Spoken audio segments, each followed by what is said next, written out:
This is my official TNA Wrestling Hard to Kill 2024 pay-per-view review.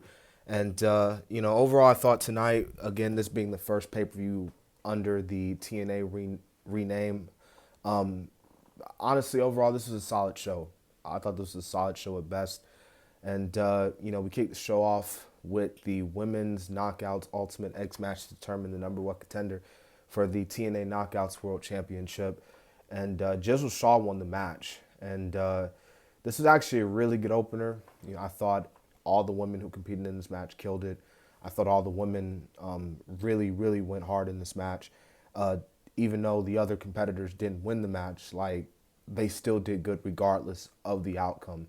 But Jizzle Shaw, again lost the match. She won the match, excuse me. So she'll most likely challenge the new champion, spoiler alert, at the next TNA pay-per-view. We did somewhat get an opening between PCO and Dirty Dango, but the match didn't last long. It lasted for about a minute because Dirty Dango's squad had to get involved. So that led to a six-man tag team match between PCO, Rhino, Jake something, defeating Dirty Dango, Alpha Bravo, and Oleg Prudis. The match was kind of mid for the most part. Didn't really. It was just mid. It didn't really feel like a pay-per-view match. If I'm being honest with you, it felt like a match that you can put on TV or something like that. Like they could have put this match on the TNA show following Hard to Kill, but nonetheless, PCO and Rhino and Jake something got the win. So, that's something to send the fans home somewhat happy. But the next match was an impromptu match. This was not announced at all on the card beforehand. This was all impromptu. Even commentary even mentioned that, we did not have this on the scorecards. DK taking on and defeating MK Ultra, Killer Kelly, and Masha Slamovicic. And this is actually the first time that MK Ultra lost since they formed a team, which was last summer. But DK is back. They are the new TNA Knockouts World Tag Team Champions. And from an in-ring standpoint, the match was okay. There was one spot in the match where I know everybody was gushing over, and honestly, rightfully so. But from a match standpoint, it was just okay at best. But DK are the new tag team champions, so obviously, we'll see what happens. But next on the list, you got Chris Sabin defeating El Hijo Davakino Kushida. This was the TNA X Division Triple Threat match, and pretty good match, man. Really good match. I said in my predictions, definitely was going to be one of the really good matches of the night. And before this match was even announced, they pretty much announced, with AAA and TNA, they're doing something big, obviously, together. They're expanding their partnership. They talked about how there was gonna be worlds colliding tonight at Hard to Kill, and you could definitely say that was the worlds colliding. And but Chris Sabin retained his championship. And again, like I said, this was a really good match for the X Division Championship, so I can't really complain. I have no complaints really about this match whatsoever. Josh Alexander took on Alex Hammerstone next, and I said in the predictions this is the first time that I'm seeing Alex Hammerstone. I never watched any of his stuff that he did in MLW, so this is the first time it bat me watching him, and I'm gotta say he impressed me, man. He impressed the heck out of me, and I won't be surprised if TNA ends up signing him to a contract. But him and Josh Alexander had a really good match. The crowd was definitely into it. I was definitely into it.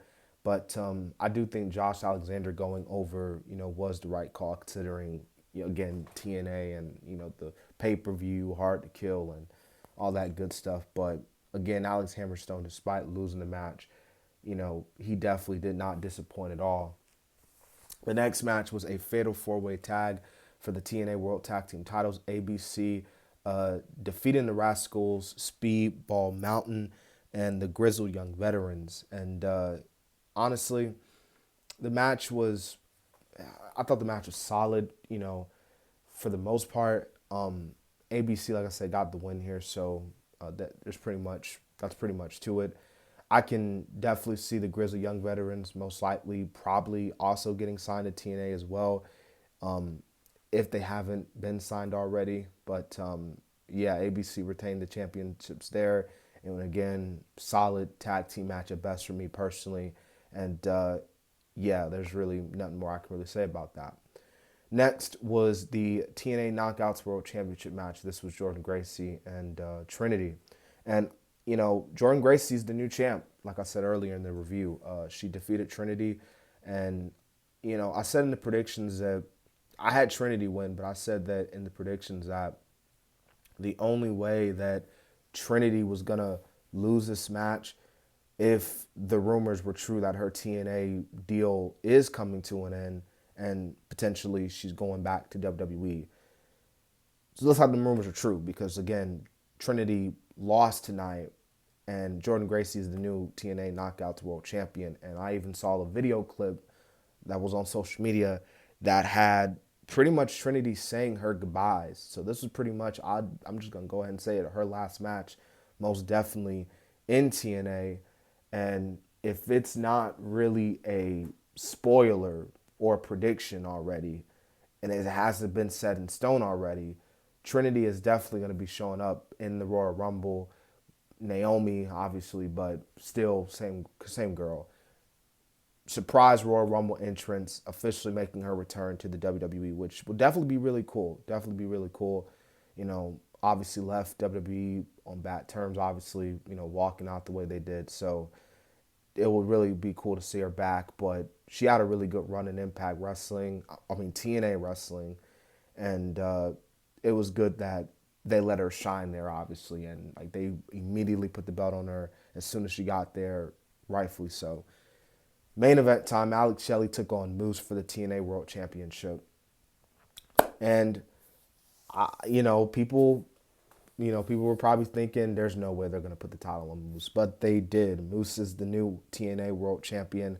I called it. I called the prediction. I was like, they got it in this pay-per-view off hot. You know, with all this talk, all this hype they had in the TNA tonight, they had to end the pay-per-view off strong. And that's exactly what they did because not only is Moose the TNA World Champion, and credit to Alex Shelley for an incredible reign, obviously, well-deserved, all the years he's put in. But as you see in the picture, Dolph Ziggler, or Nick Nemeth, I should say, showed up to TNA and is officially a part of TNA Wrestling. I said it. I was like, man, they got to end this pay-per-view off strong. And, you know, with the news of there was a big signing showing up at TNA, that this had to be it. This had to be it, definitely. Because Dana Brooke showed up tonight, so she's definitely the women's side of the portion. But if Dana Brooke and Top Dollar were the only two people that were really the surprises tonight, really Dana Brooke, because I think Top Dollar was already advertised for the show. But if Dana Brooke was really going to be the only signing for the show, then it really would have went underwhelming, I think, in many people's eyes. But Dolph Ziggler now in TNA, it should be good for him. You know, it should be good for him. Do I think it's gonna bring mega vibes back to TNA? Like, do I think Dolph Ziggler's gonna draw in Roman Reigns numbers for TNA? Probably not, but still, it's an environment that he can definitely fit himself into, and he can definitely go by. You know what I mean? So, yeah, like I said, overall, this was a solid pay-per-view, the return of TNA, and I thought this was a really good ending to the pay-per-view. So I hope y'all enjoyed my review. If I went a little longer, I apologize. But so much happened tonight in terms of wrestling, man. So there you have it. I hope y'all enjoyed the review, man.